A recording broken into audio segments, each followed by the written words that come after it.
పారిశ్రామికవేత్త రావాలి అనే ముఖ్య ఉద్దేశంతో, అలాగే 175 కాన్స్టిట్యున్సీల్లోని ఎంఎస్ఎంఈ పార్క్స్ అనేది స్థాపించి సుమారు 1,00,000 మందికి ఉద్యోగ అవకాశాలు ఇవ్వాలనే ముఖ్య ఉద్దేశంతో ఈ కార్యక్రమాన్ని నిర్వహించడం జరిగింది.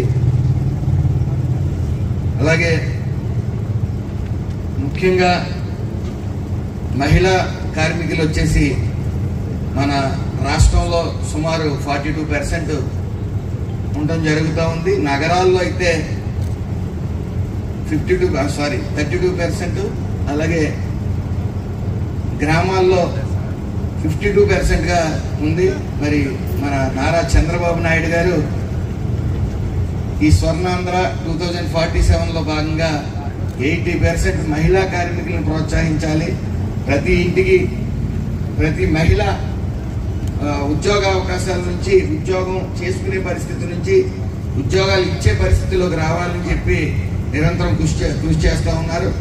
ఈరోజు పెద్దగంటాడులో సుమారు 1.22 ఎకరాల విస్తరణలో మరి 8.6 కోట్ల ఖర్చుతో మరి ఎంఎస్ఎంఈ పార్క్ అనేది స్థాపించడం జరుగుతూ ఉంది. అలాగే గుర్రంపాలెంలో ఈరోజు జేకే ఇన్ఫ్రా ప్రైవేట్ లిమిటెడ్ వారు సుమారు 238 కోట్ల బడ్జెట్తో ఈ యొక్క సుమారు 160 ఫ్లాట్లు అందుబాటులో ఉంచే విధంగా వాళ్ళు ముందుకు రావడం, ఈరోజు శంకుస్థాపన చేసుకోవడం కూడా జరుగుతూ ఉంది.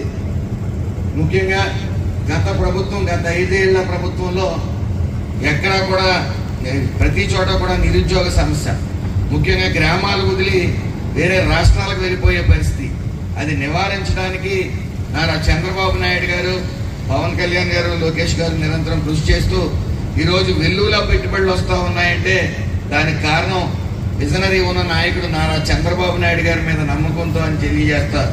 తర్వాత సుమారు 10 లక్షల కోట్ల పెట్టుబడులతో ప్రతి ఒక్కరూ కూడా ఆంధ్రాకి ఇన్వెస్ట్ చేయడానికి విజనరీ ఉన్న నాయకుడు చంద్రబాబు నాయుడు గారి మీద నమ్మకంతో వస్తూ ఉన్నారు.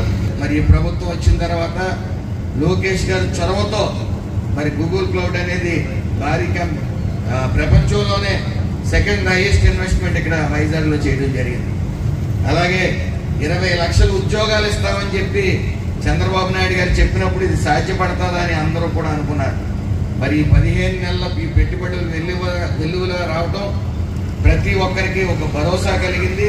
అలాగే వెల్లువలో ఈ పెట్టుబడులు రావడం కూడా రానున్న కాలంలో మన ఆంధ్రప్రదేశ్ సువర్ణ ఆంధ్రప్రదేశ్గా తీర్చిదిద్దుకోవడం ఖాయం. అదేవిధంగా దేశంలో కూడా ఫస్ట్ 2 స్థానాల్లో మన ఆంధ్ర రాష్ట్రం నిలుస్తుందని, మరి అలాగే నిరుద్యోగ సమస్య అనేది పూర్తిగా మన రాష్ట్రం నుంచి వెళ్ళి ప్రతి కాన్స్టిట్యున్సీలో ఎక్కడ వాళ్ళు అక్కడే ఉద్యోగాలు చేసుకునే పరిస్థితికి వస్తుందని చెప్పి తెలియజేసుకుంటూ అందరికీ నమస్కారం.